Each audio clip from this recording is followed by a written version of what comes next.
Welcome, ladies and gentlemen, to another episode of Run It Back.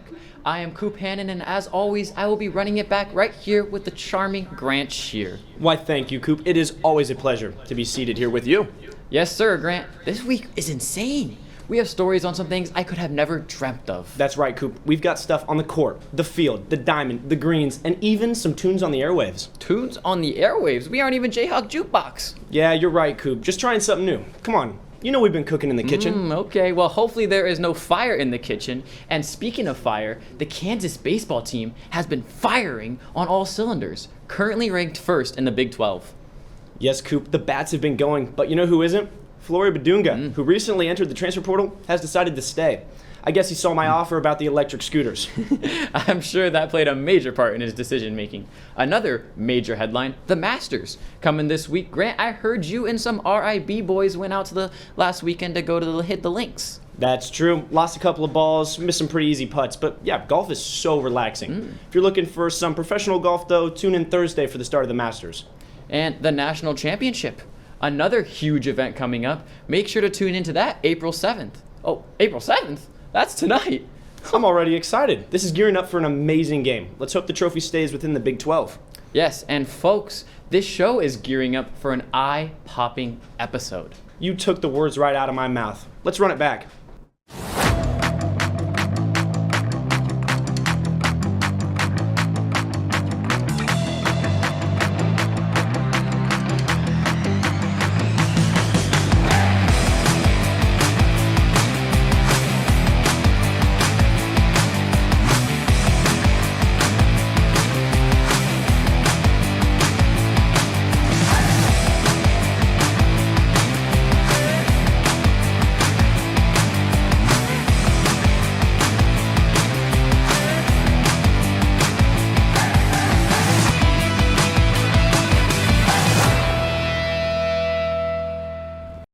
You know, Coop, this weather is amazing. There has to be a direct correlation with the weather and how well our teams are playing. Exactly, Grant. Definitely not a meteorologist, but the way the baseball team has been playing, it most certainly has to be reflected due to the increase of temperature.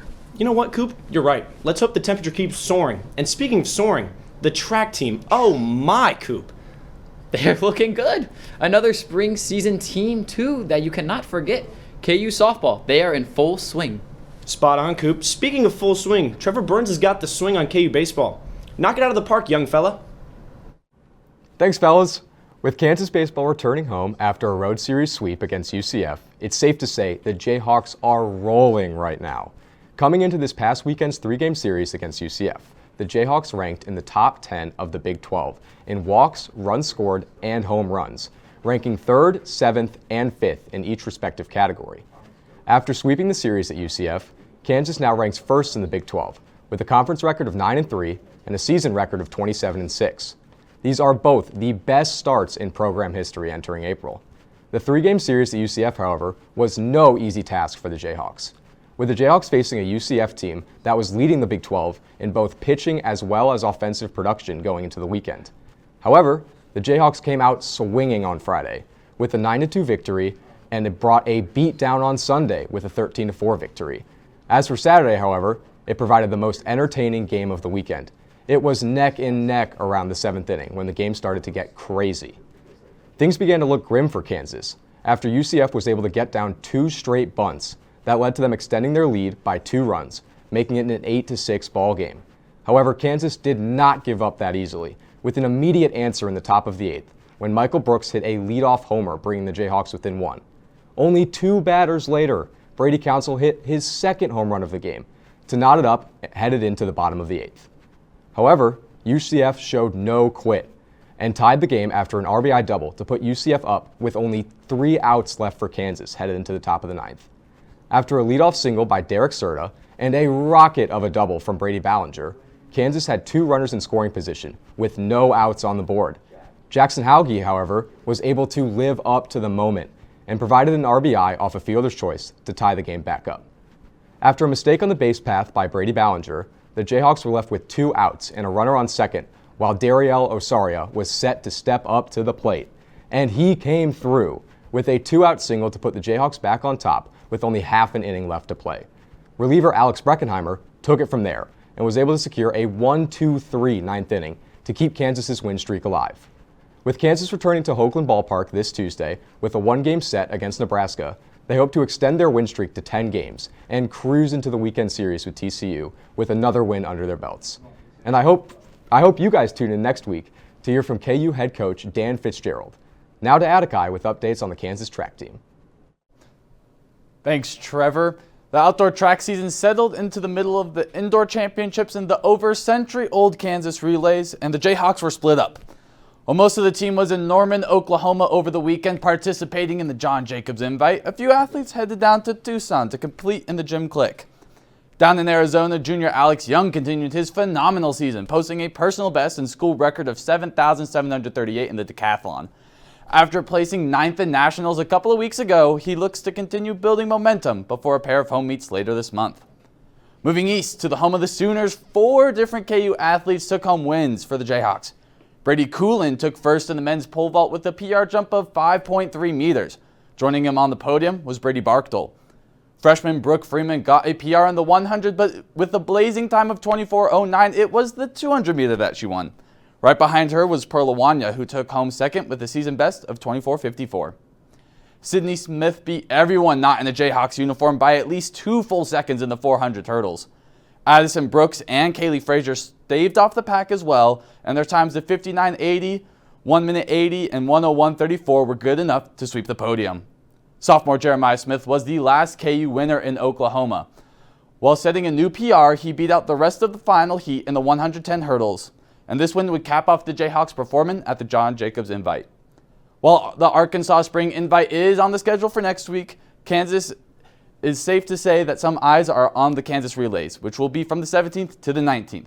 But until then, Jayhawks, keep showing up for your school and make sure to head over to the track in a couple of weeks. That's all I've got. I'll send it over to Jacob for an update on KU softball. Jacob, knock it out of the park. Thanks, Atakai. The Kansas softball team has been riding a wave of up and downs this season, showing flashes of dominance with moments of struggle, but overall proving they have the grit and the heart to hang with some of the toughest competition in the country. Last week, they started off strong with the shutout win over Kansas City at home. Junior Haley Kripe was the star of the show, going 2 for 2 with 2 homers and 3 RBIs, tying her single-game career high for home runs. Katie Brooks also set the tone from the circle with a dominant 3-inning outing, giving up just 2 hits and striking out 1. Kansas then hit the road for a 3-game series against Arizona State, and it turned into a thriller for the weekend. Game 1 was a tough 6-1 loss, but then KU bounced back big time, winning an 8-0 shutout. Olivia Bruno was absolutely lights out, pitching a complete game shutout and striking out 5.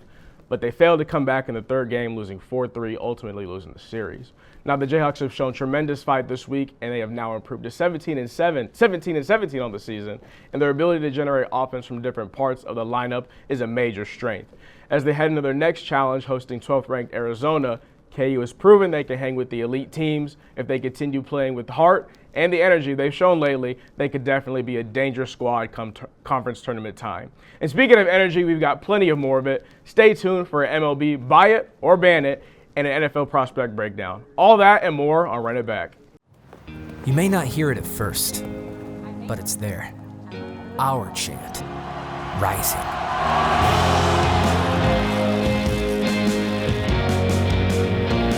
On this summit, callings converge, voices unify into a chorus that sounds out for good,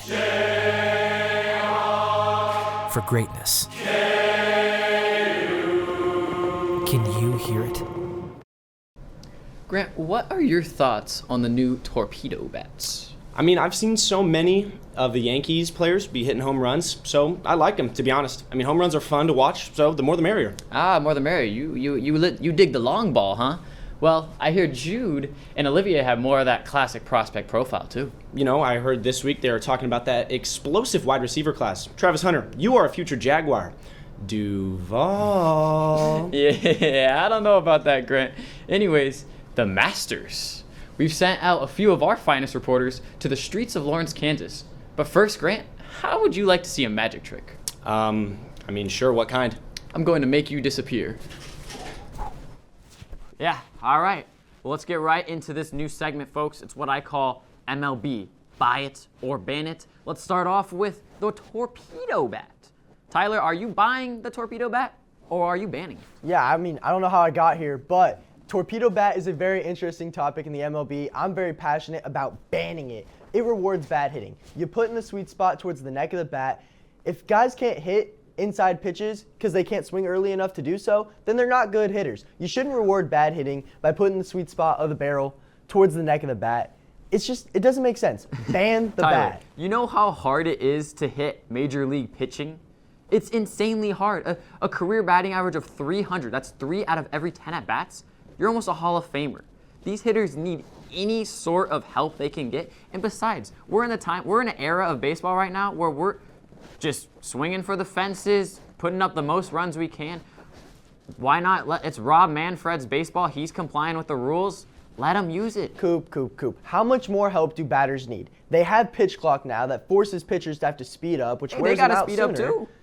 What? They gotta speed up too. Oh, they're fine. They're stepping into a box. The pitchers, they have to deal with it. They have the pitch clock all game, whereas hitters only have to deal with it 3 times in the whole game. All right, well, let's move on to the next thing, which is the automated ball strike system. Thoughts? Yeah, I actually love the ABS system. I love the idea of it. We've seen too many times where great games get ruined because of a bad call at the plate late in the game. ABS completely prevents that. Hitters can just tap the top of their helmet, get a quick 30-second review, and boom, bang, bop, it's done. ABS is jokes, man. It's not baseball. Maybe you could do that in the minor leagues or in like college or something. This is Major League Baseball. We have Major League umpires. Yes, they are human, but it's still baseball. What Jazz Chisholm did in spring training was straight up Bush League, tapping the helmet. That's just, it's like, what, you think you're better than the game? It's like it happens. Was he right though, Coop? Well, yeah, Was he was right? right. But I'm sure what are we gonna have another 30 seconds every 5 minutes for players to just go and like look back on their pitches? I think they can put in some rules to prevent that, but I think ABS at its core is really solid. But let's move on now. Coop, what are your thoughts on a potential salary floor and salary cap for MLB teams? I'm buying the salary floor, iffy on salary cap. Salary floor makes sense, want to make the owners play and like pay more money for their players. I think that's 100% right. But I'm not really big on the salary cap. What are you thinking? I think a floor makes teams super competitive. We've seen Moneyball in the past, and it's not fun to watch. It's not fun going into a series knowing that your team has to sweep this team. It's just not fun. I also don't like the salary. I do like the salary cap. I don't like teams like the Dodgers who go and buy players just because they don't want to play against them. I mean, they still have Clayton Kershaw on the roster, don't they, Coop? Like, they have great pitchers on their roster still that they just don't need. Like, we need a salary cap. We don't need teams buying off the competition. I'm okay with them having Clayton Kershaw on the mound. Come playoffs, that guy's horrible. But that's all the time we got on Buy It or Ban It. Let's see what Jude and Olivia got going on with some wide receivers. Thanks, guys. After a really strong showing from last year's rookie wide receiver class, this year we have a class with some really talented guys, but also a lot of question marks. Who's at the top of your list? I've got Matthew Golden out of Texas at the top of my list. He has blazing speed, running a 4.29 40-yard dash. And Jude, I'm telling you, these guys that run 4.2 40s always go higher than the mock drafts think. The NFL really values that speed. He's really great at tracking deep balls in the air and at winning at the catch point. He's great at running vertical routes, but he really showed development toward a full route tree this year at Texas. He breaks hard, he creates separation. I just love him. I think he's going to be great. Yeah, and he's positionally versatile. He can play anywhere on the field, so I think it's going to be really easy for coordinators to get him in early and have him make a quick impact. I really do like Matthew Golden, but I also really like Teteroa McMillan out of Arizona. This guy has dominated the last 2 seasons at Arizona. He's a super reliable target. He's huge, and he's phenomenal at getting those jump balls and those back shoulder throws, and his footwork and route running are incredible for his size. He's also big enough to break those tackles after the catch, but he doesn't have the top-end speed that teams want in wide receivers, and his release and explosiveness on the snap could use some work. Some believe that he was playing through an injury this past season, but I think that he's going to crush expectations for his fully healthy rookie season. And regardless, I think he's going to be fun to watch in the NFL. He's not a burner, but what a red zone threat. Right. Oh, my gosh. I'd love to throw the ball up to him. For sure. Next up, I've got Luther Burden out of Missouri. At 5'11", 210 pounds, he's built like a running back, super explosive. He's never going to escape the Deebo Samuel comparisons. Right. That's just what he is as a player. He's going to do most of his damage underneath. And he does have pretty impressive ball skills, though, on contested catches down the field. Even if he's not creating separation, there is something there. So I like him, but he's not going to be for everybody. He'll add explosiveness to an offense. Right, and I think like I saw a graph and it was like his catch charts, and there was just a lot of it was beneath 10 yards. But I don't think that's a concern. He's more of a playmaker in the open field. But there's also been some potential character concerns with him. There's rumors that he's a diva wide receiver type. Think Stephon Diggs. But he had a fall off this senior year after a 1,200-yard junior season. I think that he was being held back by the Missouri system. Once he gets into the NFL, I'm really excited to see what he can do. Now, the last one we've got that I think is worth mentioning is Emeka Egbuka out of Ohio State. He's got great speed and route running ability, and it allows him to be a 3-level threat. Above average hands with the ability to track down balls, especially as an outfielder in high school. He's got great feet near the boundaries, he's great at making those sideline catches, and he's a severe threat after the catch. He's also a really talented special teamer who will be able to make an impact on day one. He may struggle against physical press corners, but they're saying he's the second coming of fellow Buckeye Jackson Smith-Njigba, and I totally believe it. So you're probably noticing that someone's missing from this list, and that's Travis Hunter. And the reason for that is that we had too many thoughts on him to put it in with the wide receivers. Next week, we'll be doing a special episode just on Travis Hunter, and that's all we've got for today. So let's toss it over to Ben and Annika on the street.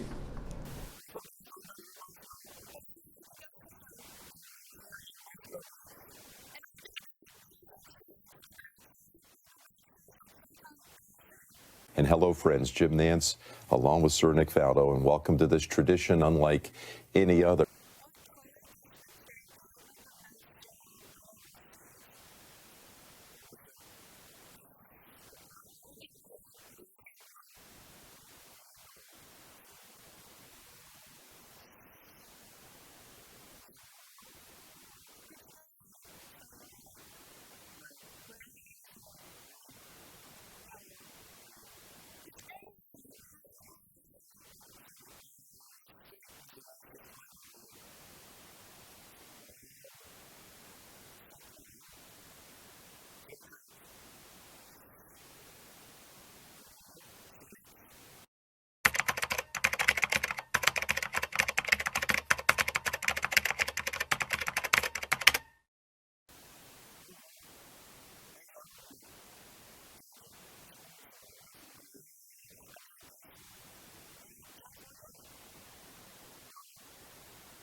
Where you go to college makes a statement about you.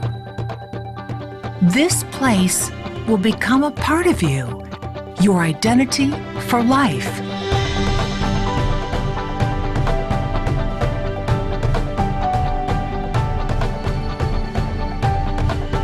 The University of Kansas, a great place to be you. Coop, what just happened? The magician's code. That was so trippy. It's like 1 second I was here and the next I was Tyler? Well, Grant, come on. They don't call me the next Houdini for nothing. It's like I just vanished. Speaking of vanishing, where are all these college basketball players going? Oh yeah, that's actually something called the transfer portal. And hey, I hear Jack Kenna will be covering that actually quite soon. Lovely. You know what's not lovely, though? My putting. Grant, haven't you heard? It's all in the hips. Yeah, Ben, it's all in the hips. He might have needed more help than me. I'm not even joking. Look at this.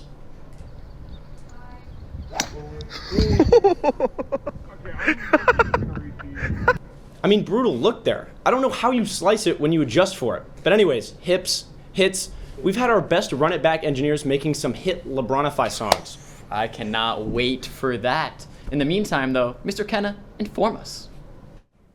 Thanks, Grant and Coop. The NCAA transfer portal has been open for 2 weeks now, and some of the top players have already found their next homes. We will start this conversation by taking a look at some of the teams who have been doing the most work in the portal. According to 24/7 Sports, Louisville is the top spot on the list, bringing in 3 transfer portal commits, headlined by former Kennesaw State guard Adrian Woodley. Woodley was the Conference USA Freshman of the Year, averaging 19 points per game on 51% true shooting and a remarkable 42% from behind the arc. Year 2 of the Dusty May era is set to tip off next season. May led the Wolverines to a Big Ten tournament championship and a Sweet 16 berth. There will be some new faces in Ann Arbor with 3 early stage commits in the portal so far. Dusty May landing the #1 overall player in the portal with a commitment from former UAB forward Yaxel Lendenberg. Lendenberg was a former 2-time All-AAC first-teamer, as well as taking home the conference's Defensive Player of the Year award not once, but twice. He can do it all, rock the rim and block a shot with the best of them. Michigan also found a backcourt playmaker in the portal with the addition of Elliot Cadeau from North Carolina. Cadeau is one of the best pure passers in the country, and I'm extremely curious to see how Dusty May intends to utilize Cadeau next season. Now that we have touched on 2 of the teams that have put the most effort into the portal so far, let's focus on some of the teams and some of the stars of the portal. Missouri Valley Conference Player of the Year, Drake Starr, and former Division II standout Bennett Sturtz followed his head coach Ben McCollum across the state of Iowa to play for the Hawkeyes next season. Sturtz showed off his ability to create shots for himself and others, averaging 19 points per game and 6 assists this season. Donovan Dent, the Mountain West Player of the Year from New Mexico, is headed back home to play for Mick Cronin and UCLA. Dent is explosive, great at finishing around the basket, a good floor spacer, and a terrific passer. Dent will have no problem fitting into the Big Ten and will look to take UCLA back to the Final Four. Well, that is all of the time that I have for today. Let's trade the court for the course and see what Grant and the rest of the Run It Back crew have for this week's edition of Run It Back All Access.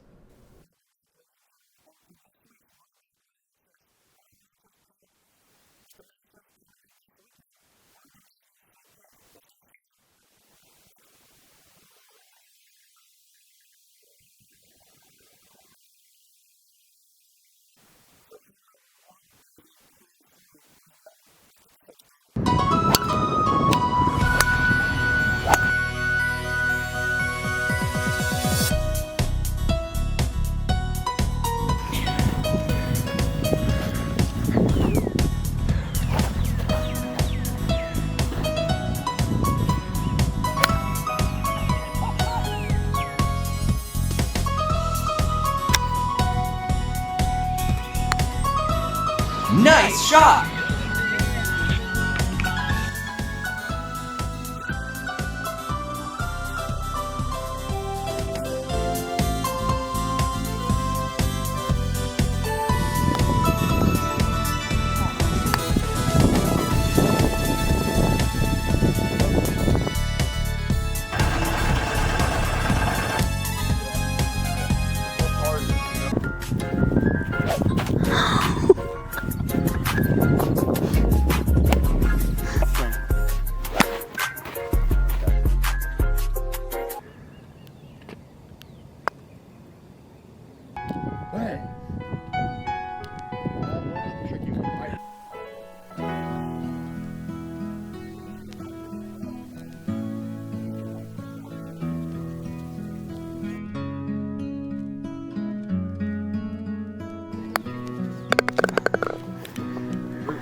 That's the tee box over there.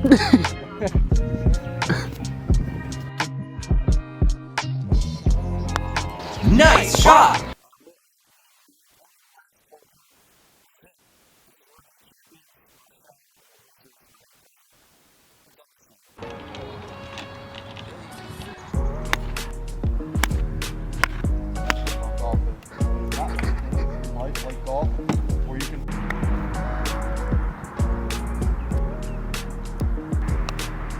That'll be the director.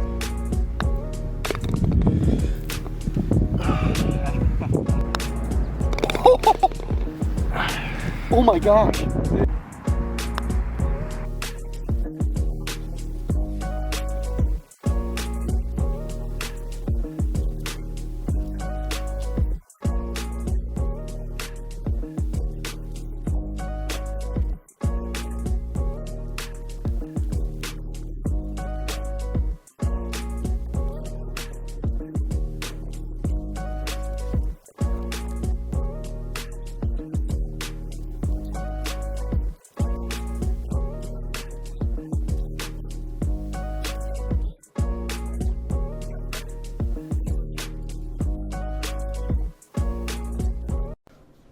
Thanks, Grant and Coop. We're not talking about Taylor Swift. We're not talking about Kendrick Lamar. We're talking about our top 5 LeBronify songs. Something a little different here, Jude. But guess what? We have them prepared. We have them ready. Give me your 5. Yeah, I mean, this is one of the funnier trends to come out of sports TikTok in the last couple years, I think, in my opinion. And I think it's really fun that we get to do this. So at my number 5 spot, I've got I'd Catch a Lemonade for You.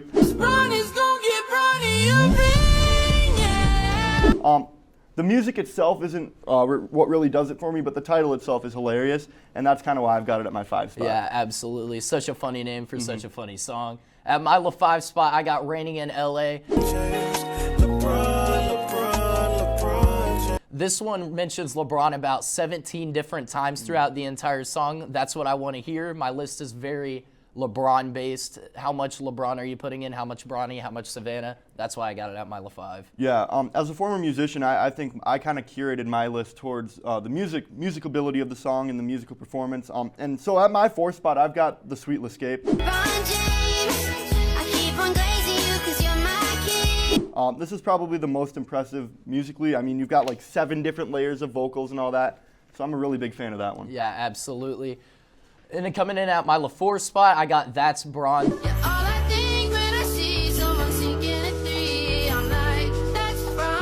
This one is very centered towards around the Lakers in LA, and specifically LeBron's time in LA, making it more relevant. That's why I got it at my 4. Now, at my 3 spot, this one might be kind of controversial, but I've got Man on the Lakers. They got Luka Doncic, A-Reeves, and then LeBron. The Baylor Men's Choir version. That's a hot take. Yeah, I just chose to put the Baylor Men's Choir version in just because I love the performative aspects of it. Don't get me wrong, I enjoy the Michael Jackson instrumental, but there's just something about the synchronized dancing and the phenomenal vocal talent that the men's choir provides that really made me want to put them on the list. Yeah, the choir definitely puts in a big aspect to that one, even though that is a little bit of a hot take. Coming in at my 3, I got Oh Mr. LeBron. Oh Mr. LeBron, wherever you are. This one epitophizes LeBron himself and talks about his entire career in Akron as well. This one is one of the best songs to come out vocally, in my opinion, if not the best. That's why I have it at my 3. Yeah, it's an essential part of the album. At my number 2 spot, I got the LeBron That I Used to Know.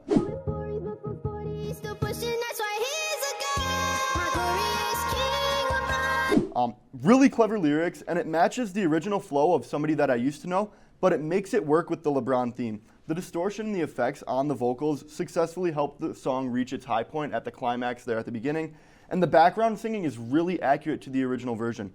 This one pushes boundaries when it comes to the lyrics, and how much they love LeBron, but it makes it work. Yeah, absolutely. The lyrics in that one is really good. But at my 2 spot, I got Forget You, LeBron. Yeah, all I think when I see someone sinking at 3, I'm like, that's fine. This one is the most complete song that I have on my list whenever it comes to the vocal talent, the instruments, and the overall pitch of the song. Very good, very high. Obviously a young voice in the song, but that is why it's at my 2. Yeah, and finally, I mean, getting to our top spot, at my 1 spot, I've got the LeBron James R&B.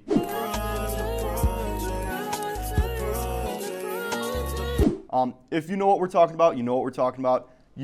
It's just easy. The intricate beat, the backing vocals, the flow, the harmonization and vocal layering, and it gets straight to the point. It doesn't complicate the subject matter. LeBron James. It's very simple. Absolutely. Making it simple is the best. And at my 1 spot, what better than the most iconic song, arguably, on the LeBronify? We got the Man on the Lakers.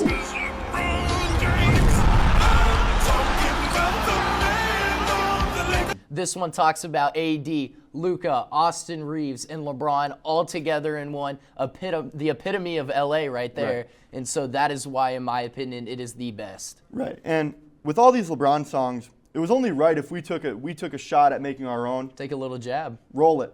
This game has taken its toll on the Kings. Savannah said it's time. Too many times before. His fire's burning right there in front of me. And I have no choice, 'cause I won't doubt the King anymore.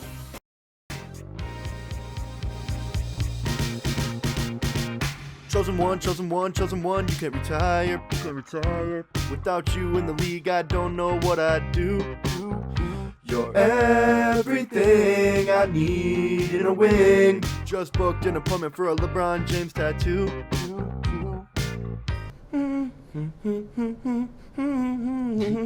Yo, Grant, we're live right now. Oh, shoot, my B. I mean, Coop, can you blame me? Some of these songs are just too catchy. Yeah, no, they're certified bangers. And Jude, he needs to win a Grammy for that masterpiece. Without a doubt, and I'll be there to hand it to him. Coop, I'm exhausted. What a show we had. Yeah, I think you probably need a little afternoon coffee to spark things up, maybe. We got the natty tonight. Come on. Give me Houston. Their defense, ooh-wee, is just too good. Yes, sir.